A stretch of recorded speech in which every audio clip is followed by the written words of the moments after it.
Nous sommes en mode 1, le PC et la cabine sont parés pour catapultage. Enchaînement.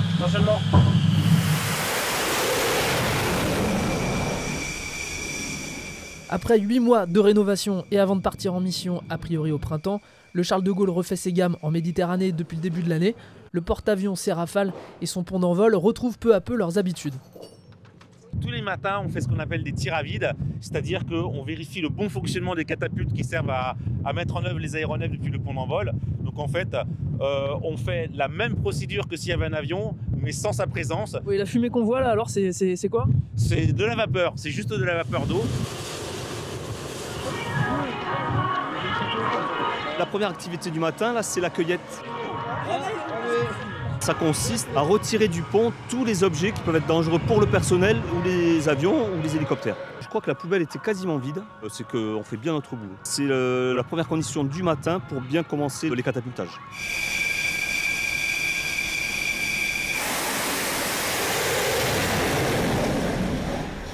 On se prend une accélération dans l'ordre des 4G et donc on est propulsé et maintenu par les bretelles de notre avion.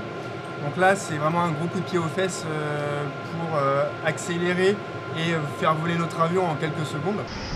Mais le plus difficile reste l'appontage, c'est-à-dire l'atterrissage. Apponter sur le Charles de Gaulle nécessite d'ailleurs une qualification particulière et chaque année, de jeunes pilotes viennent pour obtenir cet agrément. C'est la première fois qu'ils vont apponter sur le porte-avions Charles de Gaulle. On est en QJ1, personne derrière l'îlot. On sera tous tribord îlot tout à l'heure. Donc quand je dis tribord îlot, ok, en attente au poste d'appontage, c'est pas en salle de repos en train de se glander. Hein.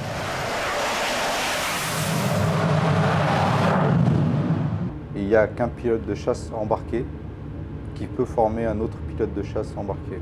Superviser cette partie très spécifique qui est la qualif à l'appontage des plus jeunes, oui, ça fait partie vraiment du travail de base.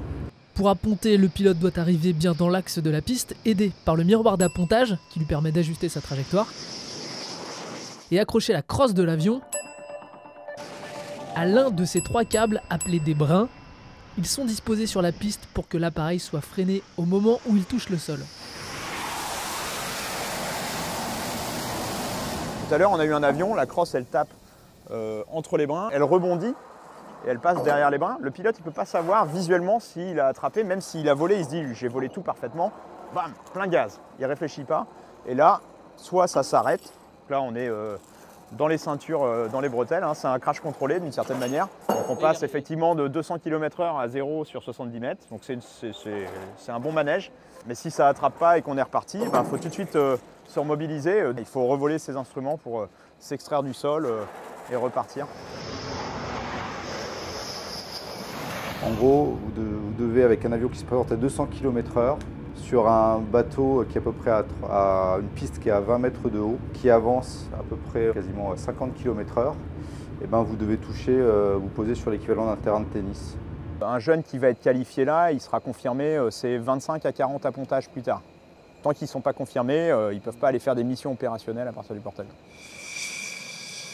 Il faut que le pilote s'adapte aussi à plein de choses, quoi. Donc, non, c'est vraiment, ça s'apprend avec le temps. Personne n'est né pilote de porte-avions, hein. Il faut de l'expérience, il faut vieillir. Moi, ça fait 4 ans que je n'avais pas apponté sur le porte-avions. Et je peux vous dire que j'étais extrêmement concentré sur mon premier vol pour pouvoir faire les choses les mieux possibles dans toutes les phases du vol. Déjà parce que, 1, c'était pas facile, et puis 2, on a tous la volonté de bien faire pour ne jamais être le maillon faible au sein du guet et au sein de manière générale à bord du porte-avions. La nuit, on pilote vraiment une petite lumière qui va nous donner notre position par rapport à une pente et l'axe de la piste, et on pilote uniquement ça. Et en descente, on a vraiment cette sensation de descendre dans le noir. Enfin, c'est pas une sensation, c'est une réalité, on descend dans le noir. Et la difficulté, c'est qu'on n'a pas de repères. Les seuls repères, c'est quelques lumières sur le bateau. Il y a toute cette ambiance un peu particulière de descendre dans le noir, ce qui est un peu contre nature.